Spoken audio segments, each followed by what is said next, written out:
এটা আমি বুঝলাম। বিশ্বাসের সঙ্গে কুফরি কি, অর্থাৎ বিশ্বাসের সঙ্গে শিরিকের মিশ্রণ যদি ঘটে তাহলে আপনি বাঁচতে পারবেন না, আপনার ঈমানটা নষ্ট হয়ে যাবে।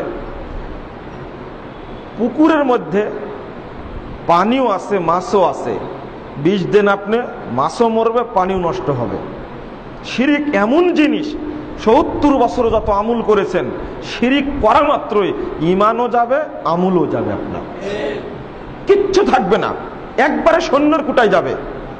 আমি দলিলগুলো পেশ করে শুধু বুঝিয়ে নি। আর একটি হাদিস সবার মুখস্থ, সহিহ বুখারী ১ নম্বর হাদিস, মিশকাতেও হাদিস আছে ১ নম্বর, ইন্নামাল আমাল বিন্নিয়াত। যাবতীয় আমল নির্ভরশীল কার উপরে? নিয়তের উপরে। যার নিয়ত শুদ্ধ না, তার কোনো আমল কাজে আসবে না। এই নিয়ত শব্দের অর্থ হলো বীজ বা বিচি। কাঁঠালের যেমন আটি, আমের আটি বলেন আপনারা, যে বীজ আপনি লাগাবেন, পুঁতবেন, গাছ কিন্তু তারই হবে না, ব্যতিক্রম হবে? পৃথিবীতে কোনো প্রমাণ নাই, আমার জানা নাই, এখন আপনাদের জানা থাকতে পারে, যে আমের আটি লাগানোর পরে কাঁঠালের গাছ হয়েছে সেখান থেকে, হবে না? শুধু তাই নাই, ফজলি আমের আটি থেকে লকনা আম হয়েছে এরকম কোনো প্রমাণ নাই।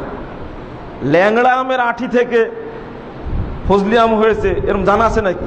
না, এরকম হয় না।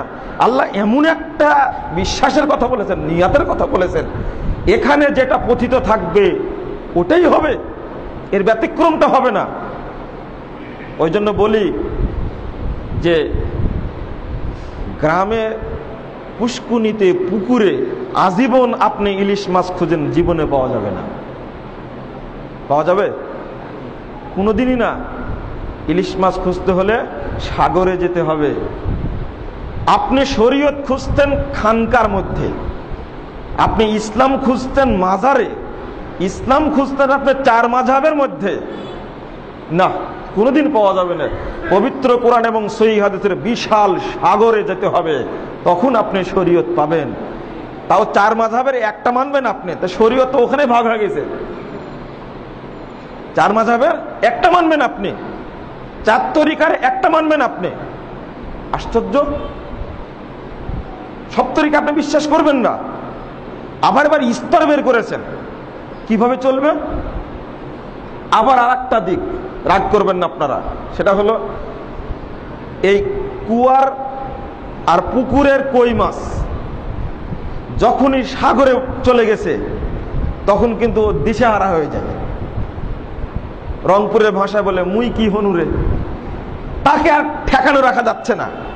নিজেই হাদিস বুঝছে, নিজেই কোরআন বুঝছে, নিজেই ফতোয়াবাদী করে বেড়াচ্ছে। এও পথভ্রষ্ট হচ্ছে। এটা আর এক বিপদ একটা। যে সাগরে অবস্থান করে যে কই মাছ, ও তো সবকিছু বুঝে, কিন্তু এ ছিল তো কুয়ার মধ্যে।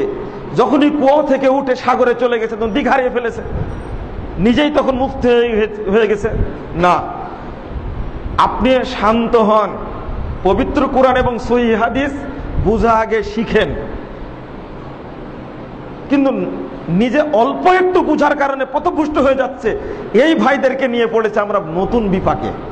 বলেই দিলাম কথাটা, বড় বিপাকে পড়েছে তাদেরকে নিয়ে। তারা সহিহ আকীদা গ্রহণ করছে আর নিজের মতো বুঝতে না, নিজের মতো বুঝলে হবে না। আপনার একজন আলেমকে জিজ্ঞেস করুন। একটা জাকির নায়েক এত বড় পণ্ডিত হওয়ার পরে ৮ জন পণ্ডিত আছে তার পিছনে, তাদেরকে জিজ্ঞেস করে কথা বলেন। আর আপনার তো জিজ্ঞেস করার প্রয়োজনও হয় না। কুরআন মুখস্থ, হাদিস মুখস্থ, বাইবেল টাইবেল সবই মুখস্থ, এরপরে ৫ জন আলেমকে জিজ্ঞেস করেন ঘটনা এরকম কিনা। আমার তো জিজ্ঞেস করার প্রয়োজন না, পড়াশোনাও করি না। দুঃখের বিষয় হলো